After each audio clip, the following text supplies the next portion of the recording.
আসসালামু আলাইকুম ফেসবুক বন্ধুরা, সকলে কেমন আছেন? দুপুর সময় আপনাদের সাথে একটা কথা শেয়ার করার জন্য লাইনে আসলাম। আসলে কথাটা খুবই জরুরি, যারা বিশেষ করে সৌদি আরব আছেন তাদের জন্য।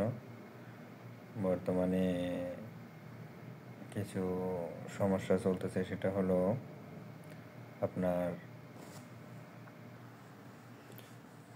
কিছু চলতেছে অপহরণের যে একটা খবর, আসলে কিছুটা হলেও বাস্তব। তার প্রমাণ আমি নিজেই। আগামীকাল আমি ডিউটিতে যাওয়ার পরে রুমে শুয়ে আছি, হঠাৎ করে একটা কল আসছে। সে কলটা হলো লেখা সৌদি পুলিশ। কলটা আসলে আসছে হলো ভিডিও কল, গুগলের মাধ্যমে, অর্থাৎ জিমেলের মাধ্যমে কল দিয়ে ভিডিও কল দিছে, এবং কি সরাসরি পুলিশের ড্রেস আপ সব কিছুই পুলিশের মতো।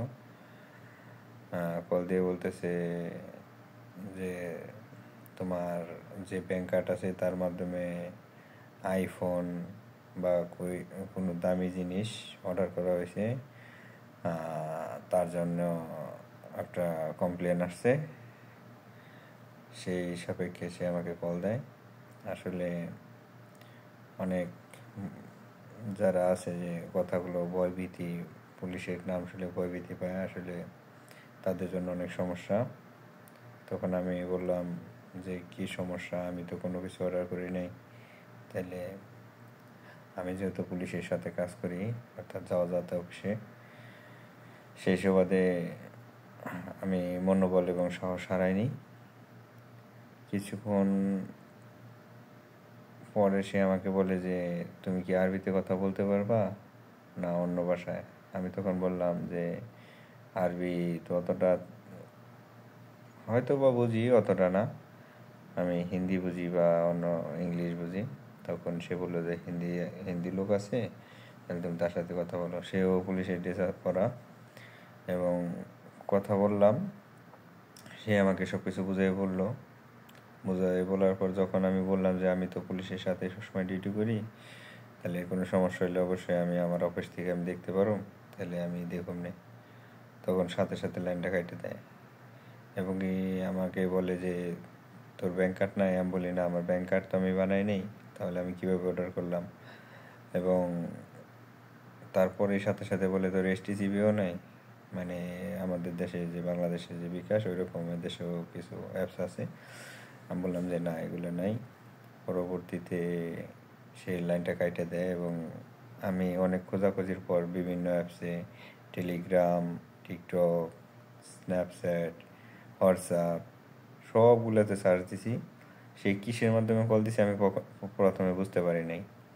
পরে যখন আমি জিমেলে ঢুকলাম, গুগল অ্যাপসের একটা মিট নামক একটা অ্যাপস আছে, সবার মোবাইলেই আছে অবশ্য।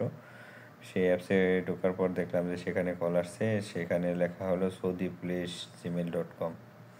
আসলে এরকম অনেকে দেখলে বাদে ভয় দিতে পারবেন। আসলে সকলকে বলবো, বিশেষ করে যারা সৌদি প্রবাসী আছেন, এরকম কোনো ফেক কল আসলে অবশ্যই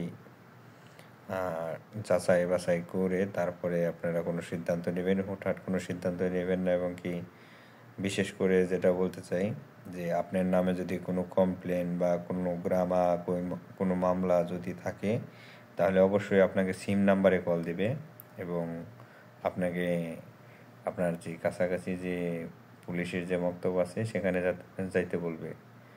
অতএব অনলাইনে কিছু বললে, সেখানে কোনো টাকা পয়সার লেনদেন বা কোনো কিছু বললে অবশ্যই সেখানে রাজি হবেন না। এটা হলে আসলে একটা প্রতারণার ফাঁদ। সকলকে খুব সতর্ক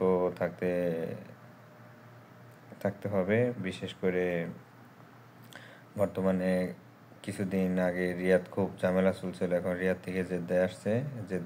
বিশেষ করে জেদ্দায় যারা এখন কর্মরত আছেন তাদেরকে উদ্দেশ্য করে বলতেছি, খুব সাবধান থাকবেন এবং ভেবেচিন্তে কাজ করবেন। অনলাইনে কোনো কিছু অর্ডার করলে বা এটিএম কার্ড বা এসটিসিপি পে এগুলো ইউজ করার সময় 2-3বার করে ভাববেন, যে আসলে বর্তমানে প্রতারণাটা আসলে অনেক দূর পর্যায়ে চলে গেছে। যাতে কেউ প্রতারিত না হয় সেজন্য বলবো। বিশেষ ক্ষেত্রে কোনো নেটের সিম বা কোনো সিম উঠাইতে গেলে বাইরে থেকে উঠাবেন না, যতটুকু চেষ্টা করবেন যে যেই কোম্পানির সিমটা উঠাবেন সেই মক্তব্য থেকে ওঠানোর জন্য, এবং কি একবারের বেশি ফিঙ্গার দিবেন না, তাতে অনেক বড় বিপদের সম্মুখীন হবেন। সকলে চেষ্টা করবেন যে আসলে যাতে কোনো ঝামেলায় না পড়তে হয়। ধন্যবাদ সকলকে। কথাগুলো সবাই অনেক শুনবেন এবং লাইক ও কমেন্ট করবেন।